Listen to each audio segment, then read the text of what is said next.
Bonjour, le thème d'aujourd'hui c'est la yoni. Quand on parle d'œuf de yoni, on parle de yoni. Et c'est quoi la yoni?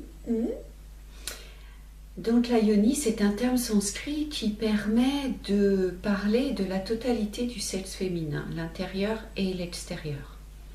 En français, on a deux termes pour ça. On a le vagin pour le sexe intérieur et on a la vulve pour le sexe extérieur. Donc voilà ce que c'est qu'une yoni, c'est la totalité du sexe féminin, ce qui est beaucoup plus intéressant lorsqu'on en parle, puisque ça prend en compte la totalité de cet appareil sexuel physique, physiologique de la femme. Je vais détailler les différentes parties internes et externes de la yoni. Donc voici une représentation de la partie interne de notre appareil génital. Vous avez ici la vulve, le vagin, le col de l'utérus et les ovaires avec les trompes.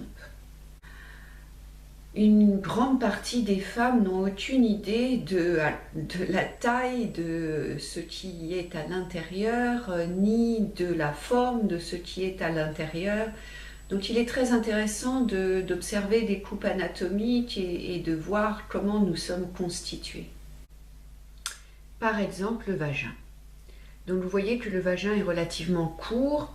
C'est un endroit qui est creux, qui a des parois qui sont plus ou moins sensibles, et c'est ce qui va vous permettre de faire en partie le travail avec l'œuf de yoni.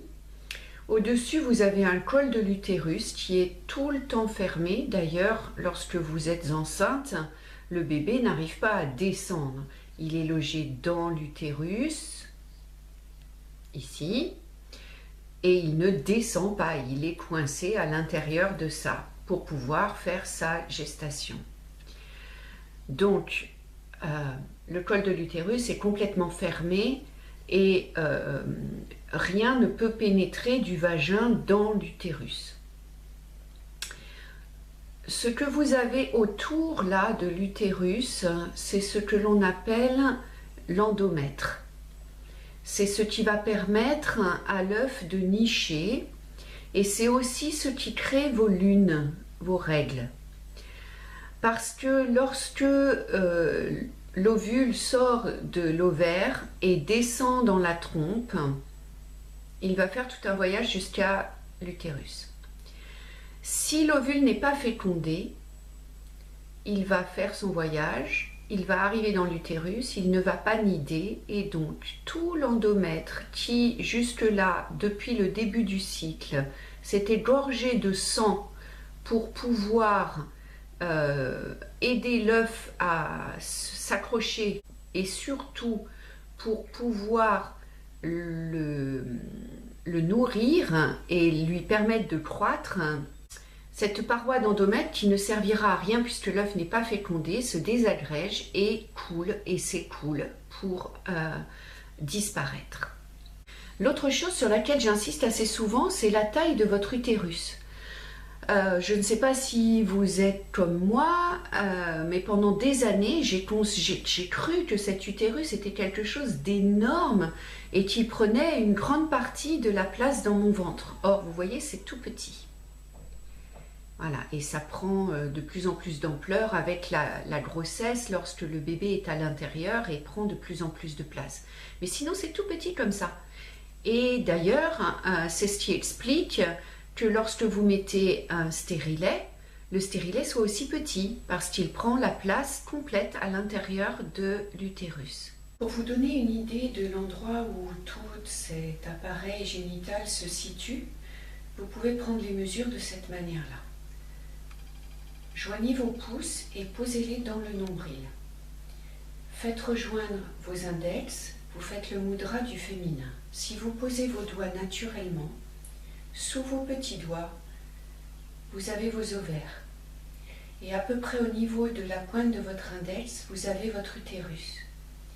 Donc vous voyez que votre appareil génital se situe sous le nombril, largement sous le nombril, dans cet espace-là. Passons maintenant à la partie externe. L'œuf de yoni est particulièrement conseillé pour travailler le périnée. J'en parlerai dans une autre vidéo pour savoir qu'est-ce que l'on peut faire avec cet œuf de yoni pour travailler le périnée. Là, je suis en train de parler d'anatomie, donc je vous décris la yoni.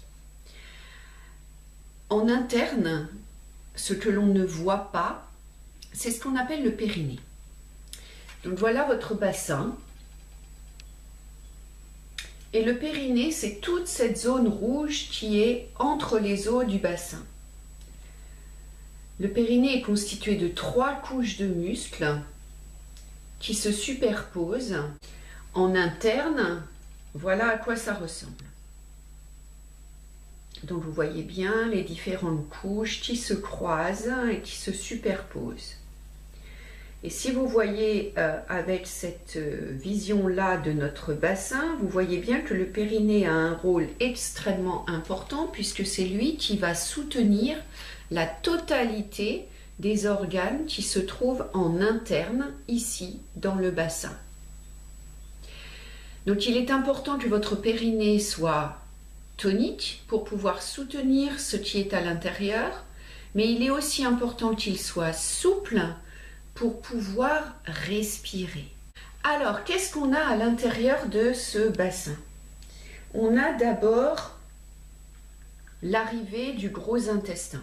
Voilà. Ensuite, on a notre vagin, l'utérus et les trompes.